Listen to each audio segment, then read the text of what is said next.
देखिए question number second का हमको सेकंड पार्ट दे रखा है। बोल रहा है कि the product of two consecutive positive integer is 306, we need to find the integers. तो हमको क्या है, नीड फाइंड करना है, इंटीजर्स पता लगानी है।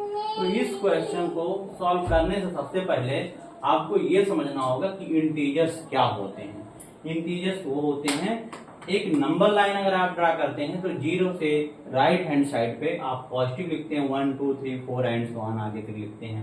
जीरो से लेफ्ट हैंड साइड आप क्या ड्रा करते हैं, लिखते हैं -1 -2 -3 एंड सो ऑन, मतलब आगे तक आप बढ़ते चले जाइए। तो ये सब मिला के क्या होता है, इंटीजर्स होता है। और इंटीजर्स को रिप्रेजेंटेशन किससे किया जाता है, जेड से किया जाता है, या कहीं कहीं लोग आई से भी करते हैं। ऐसा नहीं है कि सिर्फ जेड से, आई से भी रिप्रेजेंटेशन करते हैं। अगर इधर निगेटिव वाला छोड़ दिया जाए, सिर्फ इतने की ही बात कराया जाए, तो ये क्या होता है, होल नंबर होता है, डब्लू। डब्लू होल नंबर कहां से शुरू होता है, जीरो से शुरू होता है। 0 1 2 3 ये सब क्या होते हैं, होल नंबर होते हैं। जब चैप्टर 1 हम पढ़ा रहे थे रियल नंबर, तो उसमें हमने ये सब बताया था। तो ये होल नंबर हो गए। अगर नेचुरल नंबर की हम बात कराएं तो 1 से जब शुरू होगा, 1 2 3 एंड सो ऑन आगे तक, तो क्या होता है, एन होता है, मतलब नेचुरल नंबर होता है। तो एन डब्ल्यू जेड आई ऐसे आपको पता होने चाहिए क्या होंगे। तो यहाँ पर इस क्वेश्चन में जो बात बोला है कि पॉजिटिव इंटीजर, मतलब जीरो से राइट हैंड साइड वाले की आगे की बात कर रहा है, नेगेटिव वाले की बात नहीं कर रहा है क्वेश्चन में। अच्छा, एक और शब्द यहाँ पर इंक्लूड कर लिया है, कॉन्जिक्यूटिव। कॉन्जिक्यूटिव मतलब होता है लगातार। अगर हिंदी में हम बात कराएं तो लगातार नंबर्स की बात होता है।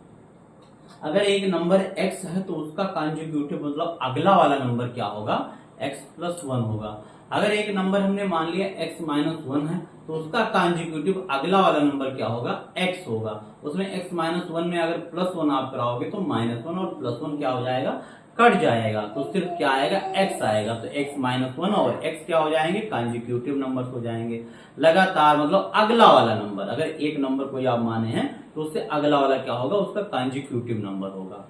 तो यहाँ लगातार की बात बोल रहा है। तो बोला है कि मल्टीप्लाई अगर दोनों positive integers, consecutive positive integers का किया जाता है तो कितना आता है, 306 आता है, 306 आता है। तो हमको क्या पता करना है, फाइंड करना है इंटीजर्स। तो इंटीजर्स है क्या, मतलब x और x+1 है क्या। तो हमने अपने मन से मान लिया कि let two consecutive positive integers भी x, मतलब एक x है तो दूसरा क्या हो जाएगा, x+1। आपका मन कर रहा है कि नहीं हम x-1 और x मानेंगे, तो आप वो भी मान सकते हो, कोई जरूरी नहीं है कि x और x+1 ही मानो, लेकिन उससे अगला वाला ही नंबर लेना है जो आप पहले मान रहे हो, उसमें एक जोड़ के लिखना। ठीक है, तो हमने एक नंबर माना x, तो उससे अगला वाला क्या हो जाएगा, x+1 हो जाएगा। क्योंकि पॉजिटिव की बात किया है, इसलिए पॉजिटिव के साइड बढ़ेंगे, निगेटिव की साइड में नहीं बढ़ेंगे, निगेटिव नहीं जाएंगे। तो कॉन्जिक्यूटिव पॉजिटिव इंटीजर्स का मल्टीप्लिकेशन कितना, 306 है। ये अकॉर्डिंग टू क्वेश्चन x+1 का मल्टीप्लाई कितना दे रखा है, 306। ये क्या है, गिवन है क्वेश्चन में। आपको बोला है कि कॉन्जिक्यूटिव पॉजिटिव इंटीजर्स का मल्टीप्लिकेशन मतलब प्रोडक्ट क्या है, 306, ये लिख लिया। अब सो इन दोनों को मल्टीप्लाई आप कराइए तो x का मल्टीप्लाई होगा तो क्या हो जाएगा, x² हो जाएगा।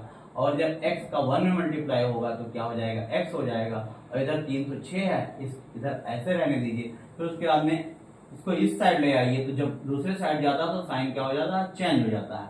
यहाँ पर 306 कैसा था, पॉजिटिव का था, तो इस साइड जब आया तो क्या हो गया, निगेटिव का हो गया। तो x² + x - 306 = 0।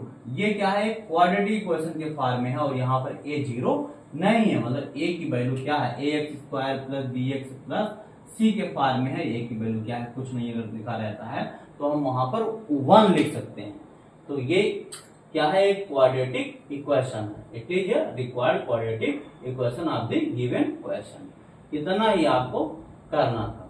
लेकिन सबसे बड़ी दिक्कत होती है कि जिस बच्चे को ये नहीं पता है कि कॉन्जिक्यूटिव क्या होता है, पॉजिटिव इंटीजर्स क्या होते हैं, तो वो फंस जाएगा। बाकी इस क्वेश्चन में कोई दम नहीं था, सिर्फ इतना समझना था कॉन्जिक्यूटिव पॉजिटिव इंटीजर्स होते क्या हैं।